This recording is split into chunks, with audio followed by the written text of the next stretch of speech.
Today, we're going to tear apart a beloved children's story. But not just for fun. We're going to uncover a powerful secret about ideas, fear, and how the smallest creature can sometimes wield the biggest weapon of all, a really good story. So let's get right to it. Here's the core problem. We've got this tiny mouse in a huge, very dangerous forest, and pretty much everything in it wants to eat him. How in the world is he supposed to survive that? You know the setup. It's the classic underdog story. Here's our little brown mouse, just trying to take a nice walk through what the book calls the deep, dark wood. But right away, he starts running into predators who all think he looks, well, let's just say like a perfect little snack. I mean, look at this. He is completely outnumbered and totally outmatched physically. He's got a crafty fox on the ground, a sharp-eyed owl up in the trees, and a sneaky snake slithering through the bushes. Things are not looking good for our guy. So what's his move? He can't fight his way out of this, and he definitely can't outrun all of them, so he does something else. He invents. He cooks up the idea of a perfect monster, and the strategy he uses is just brilliant. And, you'll see, it's something he can use over and over again. And here's what's so slick about his plan. It's a simple psychological trick. It's a formula, and for every predator he meets, he doesn't have to change the strategy at all. He just runs the play perfectly, tweaking the details for whoever he's talking to. He starts building this myth, just one piece at a time. For the fox, who obviously wants to eat him, what does he describe? A monster with a terrifying mouth. And notice how specific he gets. Tusks, claws, teeth. He's painting this vivid, absolutely horrifying picture in the fox's mind. All right, next up, the owl.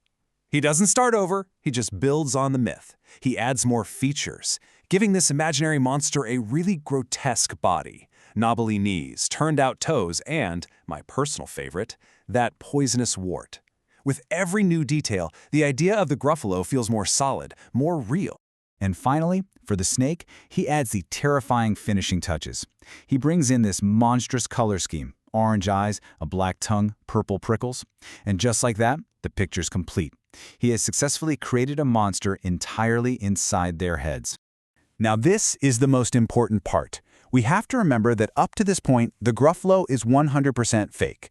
It's just a powerful idea, a story, a bluff. And you know what? It works like a charm.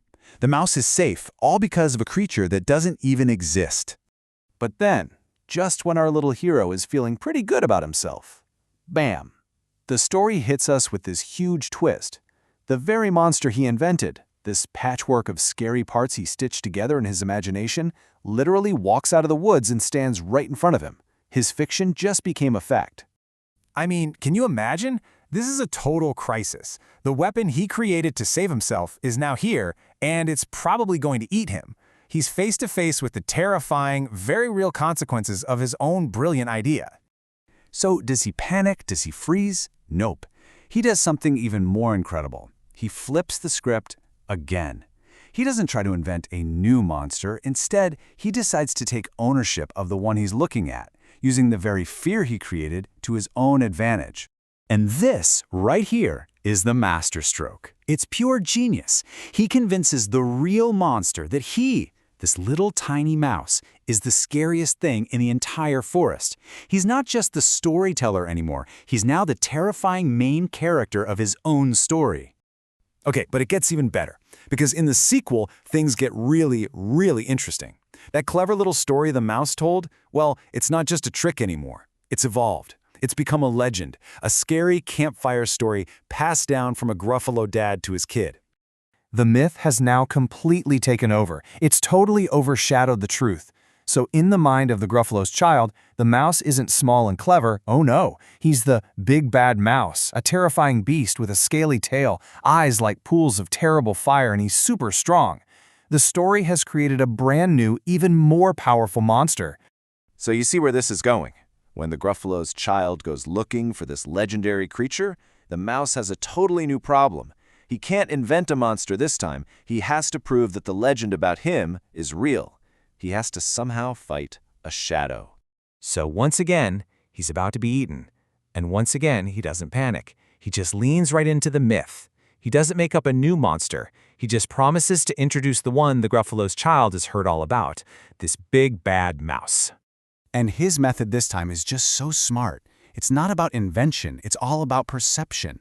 He uses something as simple as a shadow, a trick of a light, to project an image of himself that looks just like the terrifying legend. This huge silhouette with its long whiskers, it perfectly matches the fear that's already in the kid's head. And there it is. The shadow confirms the legend. It's the perfect example of how what we believe we're seeing can be way more powerful than what's actually there. He used a story to beat the father, and now he's using a shadow to beat the child. So, after all that, what are we supposed to take away from these two incredibly clever stories? What's the big lesson hiding in the deep, dark wood? Really, it all comes down to this. The mouse never, ever wins with muscle. It's always about his brain. He weaponizes storytelling, he messes with his opponent's perception, and he understands on a deep level that fear itself can be a powerful tool you can turn right back on anyone who seems stronger than you. And that leaves us with this one final, kind of haunting question, doesn't it?